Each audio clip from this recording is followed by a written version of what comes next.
Hi everyone, it's Michelle with the Clumsy Crafter. Today I'm going to fix a clock that's broken that was in my office. It got broke when we were moving some stuff. And at the same time, I'm going to talk to you about self-esteem. So let's get started.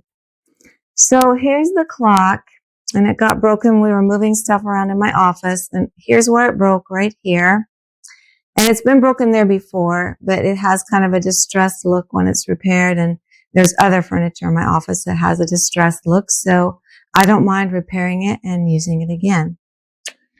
Okay, we're ready to repair this clock, and I'm going to be using E6000, which is the very best glue there is, especially for jewelry making, but it works for this too, because it just is the glue that sticks to everything and makes everything stick to each other. Kind of toxic stuff, so you'll notice me wearing finger cots. You can get these things on Amazon, like 300 of them for, I don't know, a couple dollars. I think maybe $6. Anyway, these are really great things because they just roll over your fingers and it preserves my manicure. And I'll be using E6000, and the way I'm going to do this, I want to take this area right here first and put a little something, although I probably wouldn't need to, because when I get the other pieces in there, I think it's probably going to hold. Yeah, which I might just do. But anyway, so that's what I'm going to do and repair this area. And while I'm doing that, I want to talk to you about self-esteem, because I know that there's many people that I see in my office that complain that they have low self-esteem.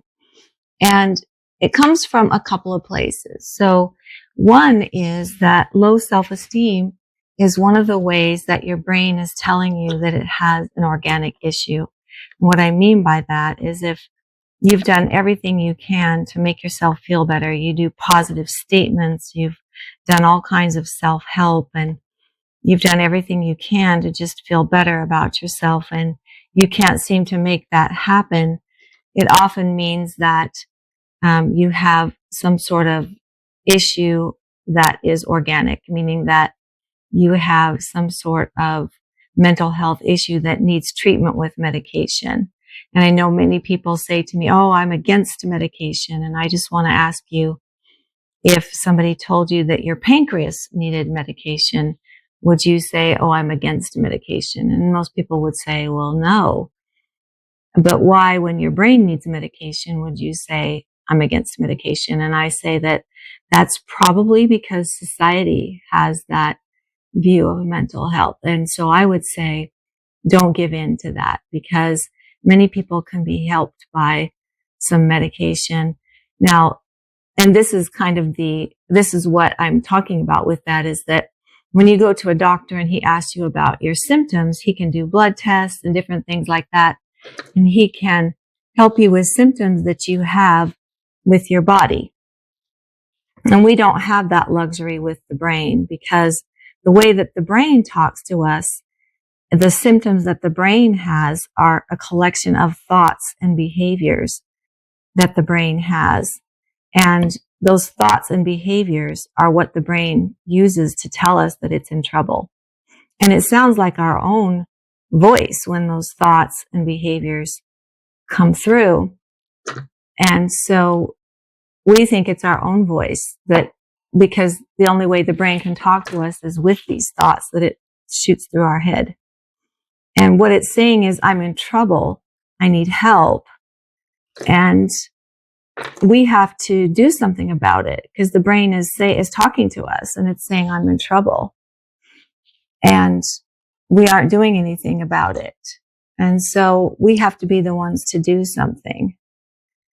And if we're not doing anything, then the brain's not getting the help that it needs. But the collections of thoughts that it often will throw through your mind are low self-esteem thoughts. Thoughts like, I'm a bad person, or guilty thoughts, especially excessive guilt about things you've done in your past.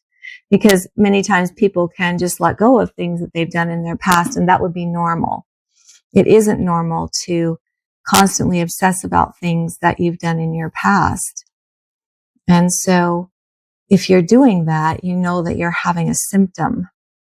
And if you can't seem to stop doing it, then it's a symptom that your brain needs some help. Looks like I made the wrong decision there with this. This does need some stuff, doesn't it? I'm going to use super glue on that one. But yeah, so just know that about self-esteem. Now, on the other hand, if you have low self-esteem and you feel like you can do some things with your thoughts, then let's talk about what that is. So the thing about self-esteem is it kind of has four ways that your self-esteem can be helped. 4 rules of self-esteem that if you follow those rules, you'll always have good self-esteem. And the first rule is what we call fairness. It means that are you fairly judging yourself and other people?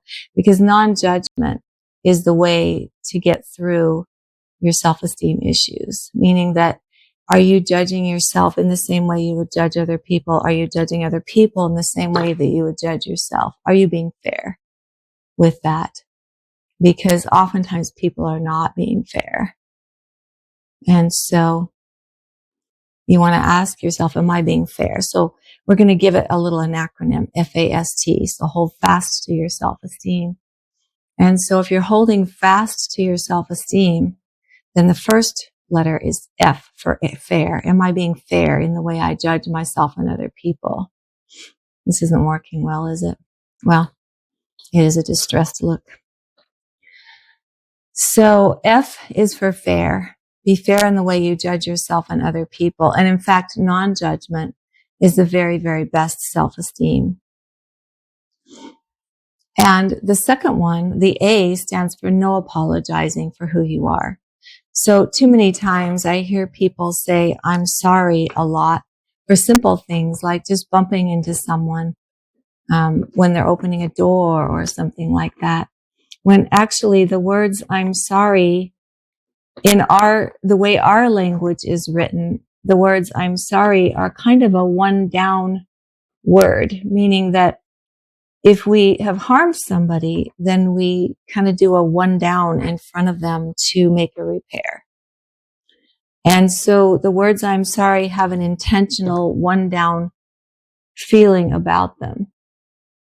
And if you're constantly saying I'm sorry for everything, you're constantly one downing yourself in front of other people all the time. You can say, I apologize if it's something that you didn't intentionally do to hurt someone. You can use the words I apologize, and they don't have the same one down effect in our language. You can say excuse me instead of I'm sorry when you bump into someone. There's many things that can be done language-wise instead of the words I'm sorry. And the words I'm sorry really need to be reserved for times when you've intentionally hurt someone. Or even unintentionally, but sort of weren't careful enough, you know? So really the A stands for stop apologizing for everything, using the words I'm sorry a lot. Just stop apologizing for who you are. If somebody has a problem with your loudness, don't apologize for that. If someone has a problem with your quietness, don't apologize for that. If you're loud or quiet, that's just who you are. And you don't need to apologize for that. And so that's the A. The S, because remember we're spelling out the word fast. The S stands for stick to your values. Every time we do something that goes against our values, we can feel our self-esteem disappear. So the S stands for stick to your value system. And the T stands for always be completely truthful about what you feel, about what you need. Don't lie about those things just to please someone else. In the end, it doesn't please anybody, and it usually ends up causing more problems than it helps. And so that's the FAST. And if you want to think about it, and think about how you can actually feel your self-esteem disappear as you break or keep these rules, you'll find that your self-esteem is better. And I remember my own journey with this. that I began to recognize that a lot of things I wasn't truthful about was how I felt. And I think I was a people pleaser. And I said what people felt like people wanted to hear rather than what I actually needed or how I felt about something. Now, this doesn't mean when I say speak your truth, I've heard people who say, well, I just had to speak my truth. And what they've done has been actually very rude to other people and told them things about themselves that maybe they weren't ready to hear. And let's talk about that, because speaking your truth doesn't mean that you go up to someone and tell them harsh things about themselves. And I'll tell you why. Because part of the human experience is that we have blind spots to our own issues, but we can clearly see other people's, which means that other people can clearly see your issues, but you can't see your own. And that is the human experience. But each of us has the right to be working on our own issues at our own pace. And so what that means is that I might be on let's say I'm on level 17 of my own issues, if we were to give them levels. And my husband walks in and he tells me something on level 25 about myself. And I probably wouldn't listen to it. It would go in one ear and out the other because I'm not on level 25 yet. Now, let's say that 6 months later, my colleague tells me something about level 25 and I suddenly go, oh, that makes sense. And I go home and tell my husband about it. And he says, I told you that 6 months ago. And we've all had that experience where we tell our partner something and then his best friend tells him about it and suddenly it makes sense to him and we get all frustrated. That's what that is. But each person has the right to grow at their own pace and they accept things when they're ready on each level. And you don't have the right to tell them things about themselves that they haven't asked you about, nor do you have a right to speak your truth to them unless you've been asked. And so when I say always be truthful, I don't mean be truthful about other people's issues. I mean be truthful about yourself, about your own needs, and honest with yourself. And if you do those things, you'll always have self-esteem.